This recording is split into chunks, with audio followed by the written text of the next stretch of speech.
I'm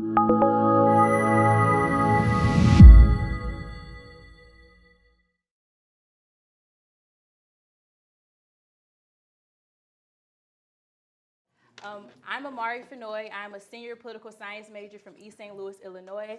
I proudly serve as the Spelman College NAACP chapter president, as well as the vice president for the Youth and College Division of Georgia. Today we have Jacob Hornberger and 3 other speakers coming to speak to us about mass incarceration and the war on drugs. We thought it was very important to have this conversation on this college campuses, especially because it's an HBCU, and I can probably count how many of us have been impacted when it comes to mass incarceration or also the war on drugs. We want to make sure this is a conversation for education. After this, we want to mobilize, and actually after this, we want legislation and action. So tomorrow, Difficult Dialogues with Pearson Briggs will be having a conversation, and Laura Spelman. Saturday and Laura Spelman, so we can go ahead and regroup and get some ideas going on how we can make sure that we make this not just a conversation today, but also impactful after this. We want to make sure this is education today, and we want to make sure action goes on after today. We don't want to leave the conversation in this room. We want to take it beyond this room to impact our communities and communities after us. So without further ado, I'll have Jacob Hornberger come up and speak. Thank you.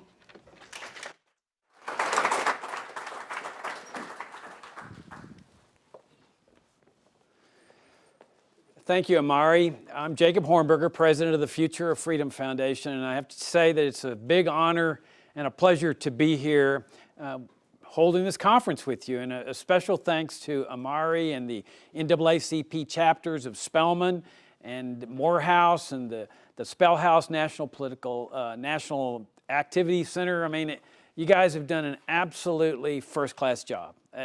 We put on conferences at the Future of Freedom Foundation. We know how much work goes into creating something successful, and this has been first class. It's really an honor and a pleasure to be here on an important subject, and I'm sure that most, if not all of you, know how important it is, or otherwise you wouldn't be taking your valuable time to come and listen to the speakers at this conference. As probably everyone here knows, the war on drugs has adversely impacted people of all races, colors, creeds, national origins, and walks of life and income levels. But there's also no denying that the adverse consequences of this government program have fallen disproportionately on African Americans. I think the noted scholar and author Michelle Alexander has the best label for it. This is the new Jim Crow. Some of you may be familiar with what happened in a little town in Texas called Talia some years ago. There was a highly decorated white law enforcement officer who targeted the poor African Americans in the community with drug violations, dealing, possessing. They arrested them, they brought them over to court, they prosecuted them. Since they were poor, they couldn't afford high-priced lawyers. And most of them got convicted, and they got sentenced up to serve long jail sentences, 10, 20, 30 years.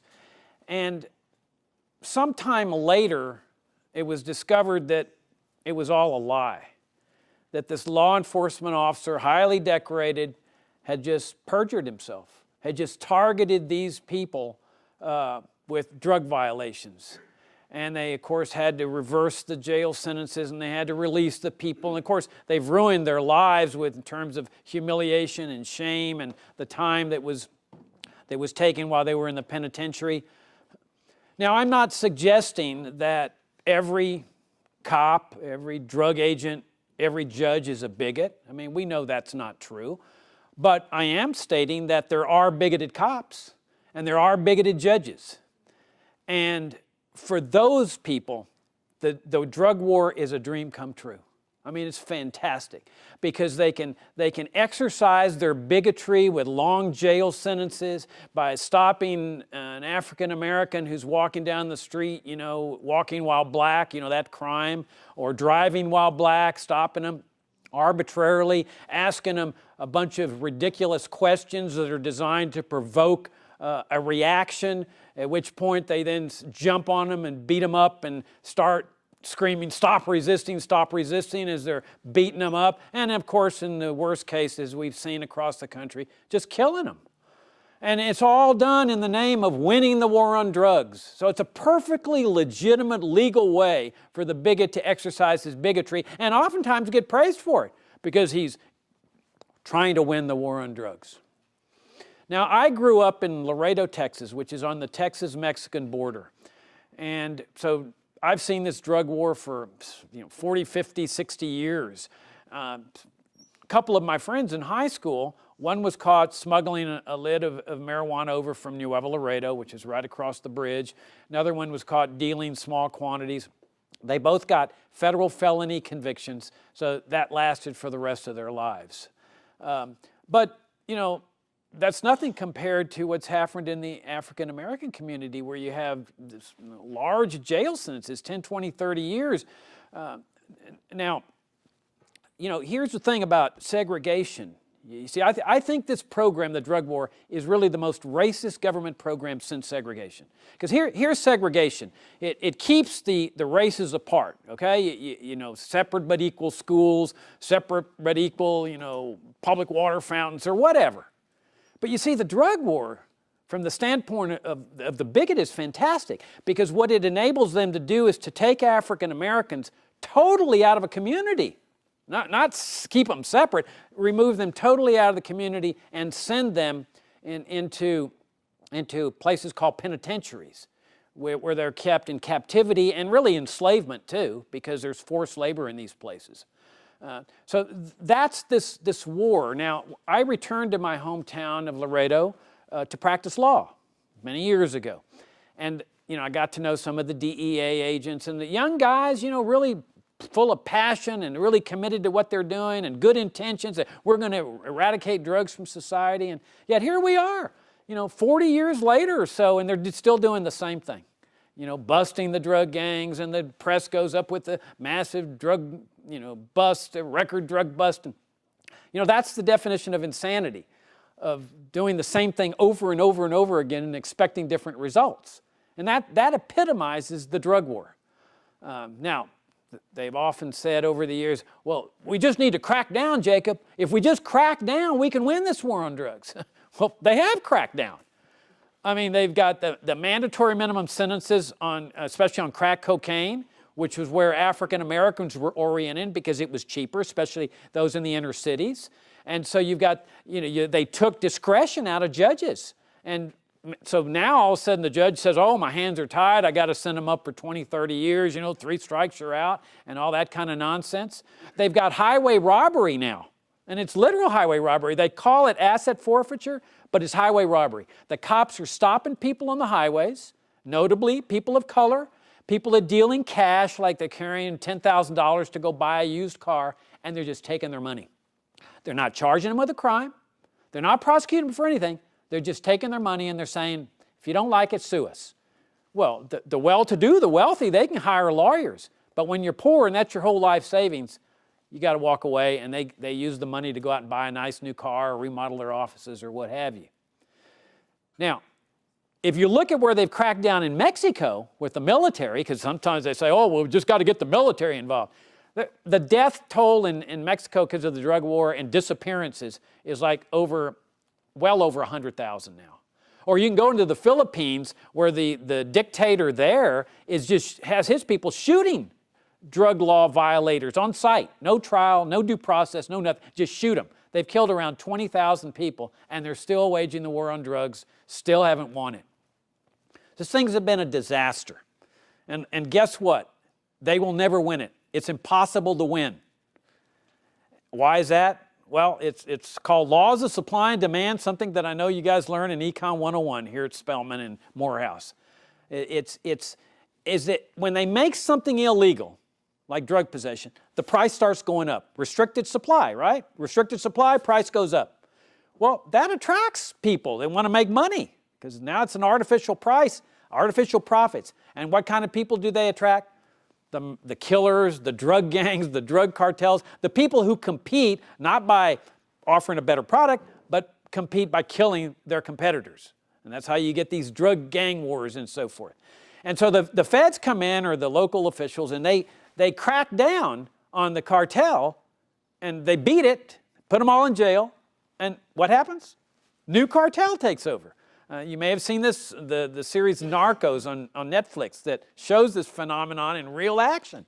Or even worse, they start drawing regular people into it, people that are struggling, they got bills to pay, and they look at this exorbitant black market price and they say, I can make a quick score here. And some of them do. But all too often there's a narc involved in the process, and that's how so many African Americans, including women and mothers who are separated from their children for long periods of their lives, are ending up in mass incarceration in the jails.